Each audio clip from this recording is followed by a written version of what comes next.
स्वागत है आप सभी का फिर से हमारे एक नई वीडियो में। तो थंबनेल देख कर आपको पता चल ही गया होगा कि आज की जो वीडियो हमारी होने वाली है ये एक्साइड मैजिक पीसीबी के ऊपर होने वाली है। इस तरह की एक हमारी पीसीबी आती है, इसे हम एक्साइड मैजिक बोलते हैं। और सेम इसी तरह की एक पीसीबी और आती है, ये हमारा लिपफास्ट के अंदर लग के आती है। दोनों का मेन सेक्शन लगभग सेम है, बीच में एक दो कंपोनेंट अलग हो सकता है। तो आज की इस वीडियो में मैं कोशिश करूंगा कि इस पीसीबी के ऊपर मेन सेक्शन आपको बिल्कुल समझा सकूं। अगर आपने ये वीडियो एक या दो बार पूरा देख लिया तो आप इसके मेन सेक्शन के अंदर नहीं फंसोगे, क्योंकि मैंने हर एक कंपोनेंट को काफी अच्छी तरह से ड्रॉ किया है और हर एक पॉइंट पर मैंने वोल्टेज भी लिखा हुआ है। जहां जिसकी जरूरत होनी चाहिए वहां मैंने वोल्टेज भी लिखा हुआ है। वीडियो के लास्ट में आपको लाइव ट्रेसिंग करके दिखाऊंगा कि पीसीबी के अंदर कहाँ कितना वोल्टेज होना चाहिए। और दूसरी बात एक और है कि अगर आप इन पीसीबी के ऊपर क्लास करना चाहते हो, क्योंकि यूट्यूब का भी ऊपर इन पर क्लास है नहीं, तो आप डिस्प्ले पर दिए गए नंबर से हमसे कांटेक्ट कर सकते हैं। सारी क्लासेज आपको डायग्राम के साथ कराई जाएंगी और अच्छे एक्सप्लेनेशन के साथ कराई जाएंगी। फॉल्ट फाइंडिंग सपोर्ट आपको क्लास के अंदर ही दिया जाता है। अगर आप किसी फॉल्ट में फंस जाते हो तो हम आपकी हेल्प करते हैं उसके अंदर।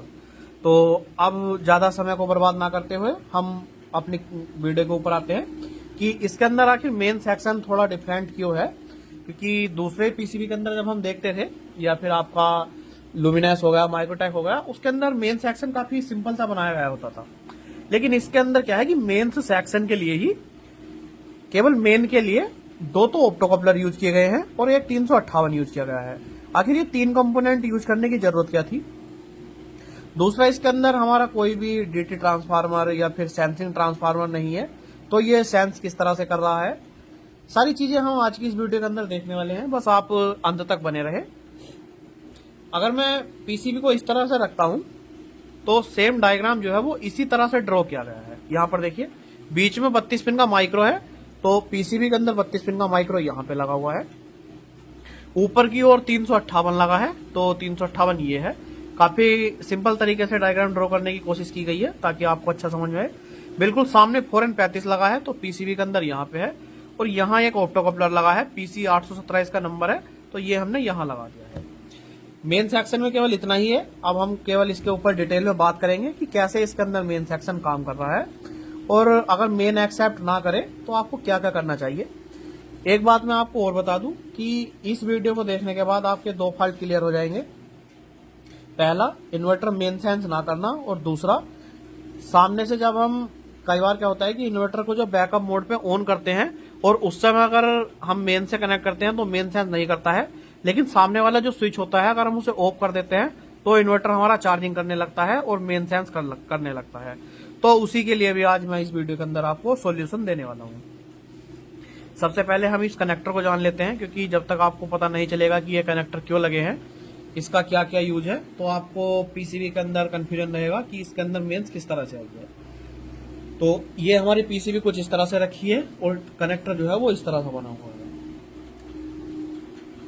सबसे पहले यहाँ पे एक थिम्बल लगा है, इसके ऊपर लिखा है लाइन इन। ये हमारा लाइन इनपुट का थिम्बल होता है। ये मेनली जो है वो फ्यूज ब्लोन के लिए होता है। पीछे एक ओवरलोड लगा होता है, फ्यूज से होता हुआ एक करंट आता है, ये हमारा फ्यूज ब्लोन का है। इस पर हमारे 220 वोल्ट आते हैं। फिर इसके पास में जो ये एक ही पिन है, ये हमारी चार्जिंग वाली टेपिंग है। स्क्वायर वेव ट्रांसफार्मर के अंदर आपको पता होगा कि 125 की टेपिंग होती है जो चार्जिंग के लिए काम आती है, तो ये वही है। इसके ऊपर आपका रेड कलर का वायर लगता है, यहाँ पर हमने कलर भी लिखा हुआ है। दूसरा जो है वो आपका येलो है, ये आउटपुट लाइन है। पीछे जो सॉकेट में आपकी आउटपुट जाती है वो इसी पॉइंट से जाती है, इसके ऊपर आपका पीला तार लगता है, येलो।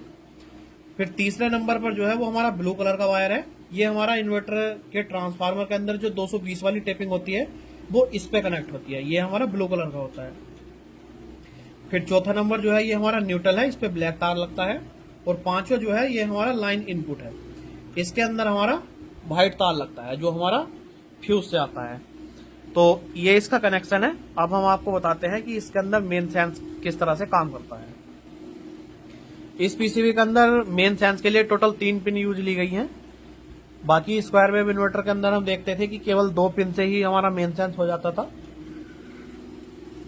और साइन वेव इन्वर्टर के अंदर भी हमारा 2 पिनों से ही मेन सेंस हो जाता था। एक पिन जो होती थी वो हमारा मेन सेंस के लिए होती थी और एक हमारा मेन एम्पलीफाई स्टेज या फिर जीरो क्रॉस सेंस के लिए होती थी। लेकिन इसके अंदर 3 पिनें यूज की गई हैं, तीनों को हम अच्छी तरह से समझ लेंगे। पहले हम बता देते हैं कि आपको तीनों पिनें कौन कौन सी हैं। तो यहाँ पर देखिए मैंने लिखा हुआ है पिन और फंक्शन। पिन नंबर 11 ये इसका जीरो क्रॉस सेंस है इस पीसीबी के अंदर। पिन नंबर 25 मेंस इनपुट का सिग्नल पिन नंबर 25 पे आता है। और पिन नंबर 28 जो है ये इनपुट वोल्टेज को कंट्रोल करने के लिए लगाया गया है। जिस तरह से हमने दूसरे इन्वर्टर के अंदर देखते थे, जैसे माइक्रोटैक हो गया, तो उसके पीछे एक स्विच होता था इनपुट रेंज सेलेक्ट करने के लिए, 150 से 250 वोल्ट या फिर 180 से 280 वोल्ट, 100 वोल्ट से 300 वोल्ट। तो इसके लिए क्या है कि इसके अंदर प्रीसेट यूज किया गया है। इस प्रीसेट को रोटेट करके एडजस्ट करके हम इनपुट रेंज जो है उसे सेलेक्ट कर सकते हैं और इसका जो सिग्नल जाता है वो पिन नंबर 28 पे जाता है। तीनों पिनें मैंने आपको डिटेल में बता दी है। अब हम देखते हैं एक पिन के ऊपर हम पहले बात करेंगे जो है हमारा पिन नंबर 11, उसके बाद पिन नंबर 25 पे जाएंगे, फिर हम पिन नंबर 28 पे जाएंगे। पिन नंबर 11 जो है ये हमारा जीरो क्रॉस सेंस है। इसके ऊपर लगभग आपको 2.40-45 वोल्टेज के समथिंग देखने के लिए मिलते हैं। अगर हम लगा के चले तो लगभग 2.5 वोल्टेज के समथिंग पिन नंबर 11 पर आपको देखने के लिए मिलते हैं। अभी हम पीसीबी में जब टेस्ट करेंगे तो और कंफर्म कर देंगे। ये जो ऑप्टो कपलर है ये हमारा सीधा कनेक्ट है पिन नंबर 11 से। ऑप्टो कपलर का काम होता है, इसके अंदर हमारी एक एलईडी होती है और एक हमारा एलडीआर होता है। एलडीआर एक ऐसा कंपोनेंट है, अगर हम उसके ऊपर लाइट डालेंगे तो वो अपने अंदर से करंट को फ्लो होने देगा। केवल इतना काम ऑप्टो कपलर का होता है। तो इसका क्या है कि पिन नंबर 1 और 2 जो है ये इनपुट पिने होती है, पिन नंबर 3 और 4 आउटपुट होती है। पिन नंबर 1 के साथ R69 पर एक 67 किलो ओम का रेजिस्टेंस है। R69 की लोकेशन पर 67 किलो ओम का रेजिस्टेंस यूज किया गया है। इससे सीधा जो करंट है वो आपके ऑप्टो कपलर की पिन नंबर 1 पर आ गया है। अब यहाँ पर देखिए न्यूट्रल हमारा यहाँ पे है और न्यूट्रल के साथ भी एक हमारा R48 की लोकेशन पर 67 किलो ओम का रेजिस्टेंस यूज किया गया है। एक तो हमने फेज से सप्लाई दे दी, रेजिस्टेंस से ड्रॉप करा के पिन नंबर 1 पर आ गया।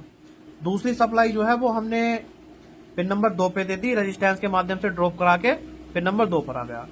अब हमें पता है कि कोई भी कंपोनेंट चलने के लिए केवल 2 ही सप्लाई की आवश्यकता होती है। अगर एसी से कंपोनेंट चलने वाला है तो आपको फेज और न्यूट्रल चाहिए, और डीसी से चलने वाला है तो प्लस और माइनस चाहिए। इस ऑप्टो कपलर को हमने पॉजिटिव सप्लाई भी दे दी और नेगेटिव भी दे दी, या फिर हम कहें तो हमने फेज भी दे दिया और न्यूट्रल भी दे दिया। फेज हमने दिया है R69 की लोकेशन से और न्यूट्रल हमने दिया है इसे R48 की लोकेशन से।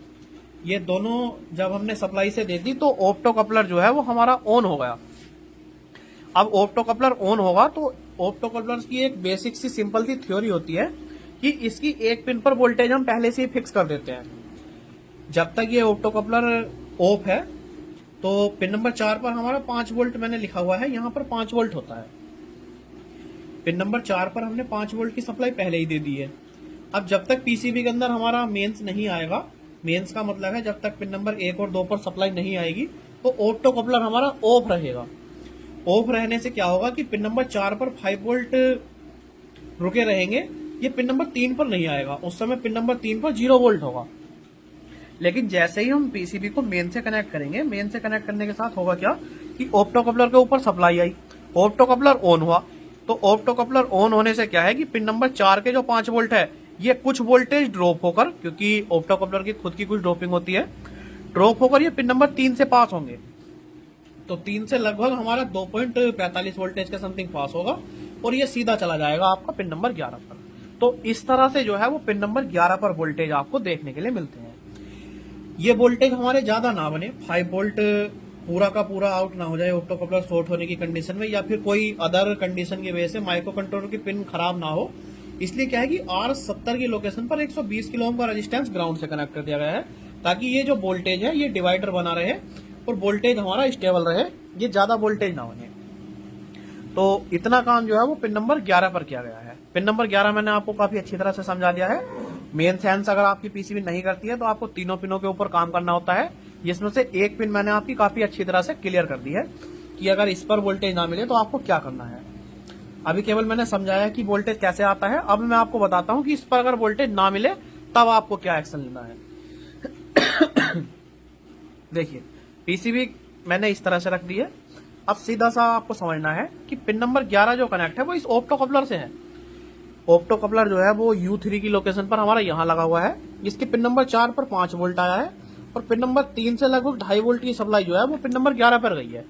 इतना बस आपको माइंड में बैठाना है। अगर नहीं मिल रही है तो आपको क्या करना है, सबसे पहले और जो सबसे ज्यादा खराब होता है वो बताता हूँ। ये फ्यूज ब्लोन वाला पॉइंट है, इसी से जो है ऑप्टो कपलर पर सप्लाई जाती है। ये फ्यूज ब्लोन जो है ये सीधा कनेक्ट होता है R69। देखिए 69 मैंने यहाँ लिखा हुआ है और इसके अंदर जो है ये यहाँ पे है, ये रजिस्टर है। इसके बाद इसका जो आउटपुट वाला सिरा है ये सीधा पिन नंबर 1 पर कनेक्ट है ऑप्टो कपलर के। तो सबसे पहले आपको R69 को चेक कर लेना है। अगर ये रेजिस्टेंस आपको ठीक मिलता है तो फिर आपको चलना है ऑप्टो कपलर की पिन नंबर 2। ऑप्टो कपलर की पिन नंबर 2 कनेक्ट है आपका सीधा R48 R48। तो R48 जो है वो हमारा लगा है यहाँ पर 67 किलो ओम की रेजिस्टेंस है और ये सीधा कनेक्ट है आपका न्यूट्रल से। दोनों रेजिस्टेंस आपको चेक कर लेनी है। अगर ये ठीक मिलती है और फिर भी वोल्टेज पास नहीं हो रहा है तो आपको ऑप्टो कपलर को चेंज कर लेना है। ऑप्टो कपलर चेंज करने से पहले देखना है कि पिन नंबर 4 पर आपको 5 वोल्ट आना चाहिए। अगर आपकी दोनों रेजिस्टेंस ठीक है, 5 वोल्ट इस पे पिन नंबर 4 पे आया हुआ है और अगर आपका करंट फिर भी पिन नंबर 3 से पास नहीं हो रहा है तो ऑप्टो कपलर को चेंज करना है। लेकिन अगर ये सारी चीजें ठीक होगी तो 100% आपका पिन नंबर 11 पर सप्लाई आपको देखने के लिए मिलेगी। तो इतना मैंने क्लियर कर दिया है। माइक्रो की पिन नंबर 11 आपकी अच्छे से समझ में आ गई होगी।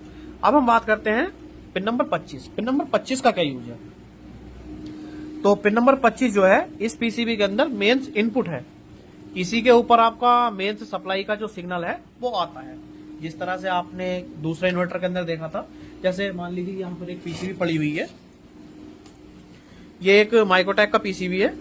इसके अंदर क्या है कि मेंस का जो सिग्नल आता है वो माइक्रो के पिन नंबर 4 पे आता है, लगभग 1.5 वोल्ट।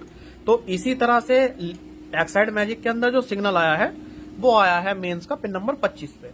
अब पिन नंबर 25 को और समझ लेते हैं कि इसके ऊपर सिग्नल किस तरह से आया है। तो पिन नंबर 25 को जो ऑपरेट करने का काम है, जो ऑन करने का काम है, वो LM358 करता है इस पीसीबी के अंदर। LM358 एक कंप्यूटर आईसी है। थोड़ा सा इसके ऊपर बात कर लेते हैं। कंप्यूटर आईसी को चलने के लिए खुद को बीसीसी सप्लाई और ग्राउंड की आवश्यकता होती है। तो इस आईसी का पिन नंबर 4 हमारा ग्राउंड होता है और पिन नंबर 8 बीसीसी होता है। अब इसके अंदर एक हमारा इन्वर्टिंग टर्मिनल होता है, एक नॉन इन्वर्टिंग होता है और एक आउटपुट होता है। इसे आपको बिल्कुल भी नहीं समझना है, क्योंकि अगर इसे समझने बैठोगे तो कंफ्यूजन में आ जाओगे। मैं केवल आपको फॉल्ट क्लियर करना सिखा रहा हूँ और एक अच्छी नॉलेज देने की कोशिश कर रहा हूँ ताकि खुद से आप क्लियर कर सको। बाकी अगर आपको इन्वर्टिंग नॉन इन्वर्टिंग आईसी किस तरह से काम करता है, ये कंपोनेंट कहाँ लगे हैं, कैसे इसे ट्रेस करना है, या फिर इनका क्या यूज है, ये सारी चीजें सीखनी है तो आप ऑनलाइन क्लास के अंदर ज्वाइन हो सकते हैं। वहां पर आपको डिटेल में सारी चीजें सिखाई जाती हैं। क्योंकि YouTube वीडियो के अंदर थोड़ा टाइम ड्यूरेशन की प्रॉब्लम होती है, लंबी वीडियो आप लोग देखना पसंद नहीं करते। जबकि ऑनलाइन क्लास में अगर हम 1 घंटे की भी वीडियो बनाएंगे तो आपको वो देखनी पड़ेगी। तो यहां पर देखिए LM358 का पिन नंबर 4 ग्राउंड से कनेक्ट है और पिन नंबर 8 जो है ये इसकी बीसीसी सप्लाई होती है। पिन नंबर 1 सीधा कनेक्ट होता है पिन नंबर 25 से। तो हम सीधा सीधा अगर कहें कि LM358 की पिन नंबर 1 माइक्रो के पिन नंबर 25 पर सप्लाई देने का काम करती है। लेकिन अगर ये आपको नहीं मिल रहा है तब आपको क्या क्या चेक करना है, इसे हम देखते हैं। यहां पे देखिए पिन नंबर 3 जो है ये सीधा हमारा 5 वोल्ट से कनेक्ट होता है। ये देखिए यहाँ पर 5 ये ऑप्टो कपलर था। ऑप्टो कपलर के पिन नंबर 4 पर 5 वोल्ट आया था। ये 5 वोल्ट सीधा आपका गया है पिन नंबर 8 पे और यही 5 वोल्ट जो है वो रेजिस्टेंस के माध्यम से ड्रॉप होकर R62 की लोकेशन पर पिन नंबर 3 पर आ गया है। अब कंप्यूटर आईसी को चलने के लिए केवल एक सप्लाई की आवश्यकता और है, वो आपके पिन नंबर 2 पर है। तो पिन नंबर 2 जो है वो कनेक्ट है आपका 4N35 की पिन नंबर 4 से। जैसे ही पिन नंबर 2 पर सप्लाई आती है तो कंप्यूटर आईसी जो है वो अपने वोल्टेज को ड्रॉप कर देती है। अगर आप बैकअप मोड पे चेक करोगे तो यहाँ पर लगभग 3.5 वोल्ट देखने के लिए मिलता है और मेंस मोड जैसे ही आप इसे लगाओगे तो लगभग 0.8 वोल्ट की सप्लाई हो जाती है। वोल्टेज ड्रॉप हो जाता है वोल्टेज ड्रॉप हो जाता है और मेंस का सिग्नल जो है वो पीसीबी के पास तक आ जाता है। एक बार LM358 को फिर से समझा देता हूँ। पिन नंबर 1 सीधा इसका पिन नंबर 25 से कनेक्ट है। पिन नंबर 3 पर हमारा 5 वोल्ट की सप्लाई दे दी गई है और पिन नंबर 2 पर बैकअप मोड के अंदर कोई सप्लाई नहीं होती है।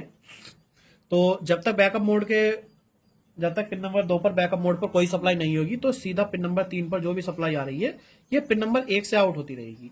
लेकिन जैसे ही पीसीबी के अंदर मेंस आएगा, पिन नंबर 2 पर कोई वोल्टेज बनेगा, तो वैसे ही क्या है कि ये पिन जो है वो लो हो जाएगी और लो होने से पिन नंबर 1 पर जो सप्लाई हमारी लगभग 3 वोल्ट या 4 वोल्ट जा रही थी वो कम हो जाएगी, 0.8 वोल्ट के समथिंग आ जाएगी। तो इस तरह से पिन नंबर 25 पर वोल्टेज बनते हैं। अगर यहां पर वोल्टेज नहीं बन रहे हैं तो सीधा 358 को चेंज करिए और आपकी प्रॉब्लम जो है वो सोल्व हो जाएगी, क्योंकि इसके अंदर इतना ही आता है पिन नंबर 25 से। अब मोस्ट इंपोर्टेंट जो पिन है वो आपका पिन नंबर 28 है। इसी से आपको सारी बीमारी को समझना है और यही आपका मेन सेंस के लिए सबसे ज्यादा जिम्मेदार है। अब इसे समझने के लिए मुझे आपको ब्रिज रेक्टिफायर भी समझाना होगा, प्रीसेट की वर्किंग भी बतानी होगी, 4N35 की वर्किंग भी बतानी होगी और पिन नंबर 28 पर वोल्टेज किस तरह से गया है ये भी बताना होगा। अगर आप यहां तक आ गए हो तो वीडियो को लाइक कर दीजिए और ऐसी नई नई वीडियोस के लिए सब्सक्राइब जरूर से कर लेना। ये जो ऑप्टो कपलर लगा हुआ था, इसे चलने के लिए जो फेस की सप्लाई दी गई थी वो आपका फ्यूज ब्लोन से दी गई थी। तो ऑप्टो कपलर वाला जो सेक्शन है वो फ्यूज ब्लोन से था, ये हमारा अलग हो गया। इसे आप अपने माइंड से कुछ समय के लिए निकाल दीजिए। केवल बात करते हैं 4N35 पे कि 4N35 को किस तरह से ऑन कराया गया था या फिर वर्किंग कराई गई है। तो देखिए 4N35 को भी चलने के लिए ये भी एक ऑप्टो कपलर है, इसे भी हमें पॉजिटिव निगेटिव की सप्लाई देनी होगी, या फिर अगर एसी वोल्टेज पर चला रहे हैं तो फेज और न्यूट्रल की सप्लाई देनी पड़ेगी। तो ऑप्टो कपलर को तो सीधा फेज और न्यूट्रल दे दिया था रेजिस्टेंस से ड्रॉप करके, लेकिन 4N35 जो ऑप्टो कपलर इसके अंदर आईसी लगाई गई है इसे हमने डीसी सप्लाई दी है। डीसी सप्लाई देने के लिए यहां पर 4 डायोड यूज किए गए हैं। डायोड जो है वो हमारे यहां लगे हैं, D15, D11, D14, D12। इस पीसीबी के अंदर जो डायोड यूज हुए हैं इसका नंबर A7 है। मैंने यहां पर नहीं लिखा है लेकिन फिर भी बोलकर बता रहा हूं, A7 इसका नंबर है। थोड़ी तबीयत खराब है, उसकी वजह से प्रॉब्लम हो सकती है, यहां पर देखना। अब अगर आपके पास A7 डायोड नहीं है तो आप इसकी जगह 4007 यूज कर सकते हो। केवल तुक्केबाजी में नहीं बता रहा हूं, इसलिए बता रहा हूं क्योंकि लिपफास्ट की पीसीबी बिल्कुल सेम होती है। इसके अंदर 4007 यूज किया गया है, तो अगर आपके पास A7 नहीं है तो M7 या फिर 4007 लगा सकते हो, अच्छा काम करेगा, कोई प्रॉब्लम नहीं है। अब देखिए ब्रिज रेक्टिफायर का काम होता है एसी सप्लाई को डीसी सप्लाई में बदलना, और ब्रिज रेक्टिफायर को हम देते हैं एसी सप्लाई, वो देता है हमें डीसी। तो इसके लिए क्या है कि यहां पर 2 रजिस्टेंस और यूज किए गए हैं। ये टोटल आपको जो 4 रजिस्टेंस बड़े देखने के लिए मिलते हैं, इसका यूज ये होता है कि ये मेन सेंस में काम आते हैं। ये R69 और R48 ये दोनों जो सप्लाई देने का काम कर रहे थे ऑप्टो कपलर को। अब ये जो बची हुई है, जो हमारा R46 हो गया और हमारा R44 हो गया, ये जो सप्लाई देने का काम करते हैं ये करते हैं ये ब्रिज रेक्टिफायर को। तो यहां पर देखिए न्यूट्रल से एक हमने रेजिस्टेंस कनेक्ट किया है R46 67 किलो ओम का, और ये चला गया है ब्रिज रेक्टिफायर के एक पॉइंट पे। ब्रिज रेक्टिफायर आप सभी को अच्छे से पता होगा कि किस तरह से बनाया जाता है, और नहीं पता है तो आपको केवल इसके अंदर ध्यान रखना है पीसीबी में डायोड जिस तरह से आप निकाल रहे हो उस तरह से लगा दीजिए, आपकी प्रॉब्लम सोल्व हो जाएगी। अब जो इनपुट लाइन है इससे भी एक रेजिस्टेंस हमने कनेक्ट कर लिया है R44 67 किलो ओम का। ये दोनों रेजिस्टेंस जो है ये वोल्टेज को ड्रॉप करके ब्रिज रेक्टिफायर तक पहुंचा देते हैं। ब्रिज रेक्टिफायर का काम होता है ये एसी सप्लाई को डीसी सप्लाई में बदलना, मतलब प्लस माइनस में बदलना।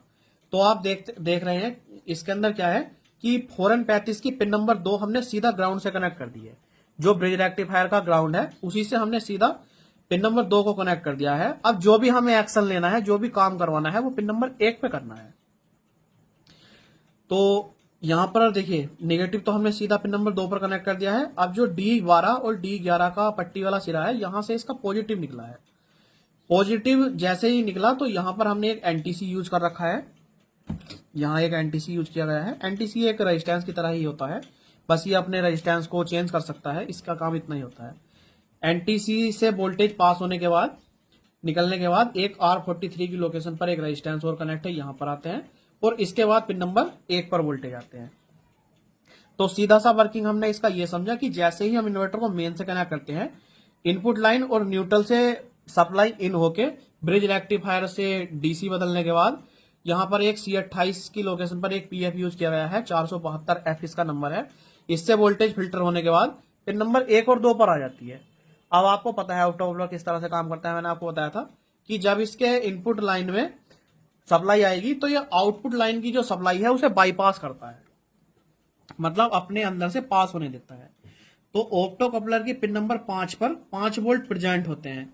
जैसे ही 4N35 की इनपुट पिनों पर सप्लाई आती है तो ये इसके अंदर जो 5 वोल्ट है पिन नंबर 5 पर, ये पिन नंबर 4 से आउट होने लगते हैं।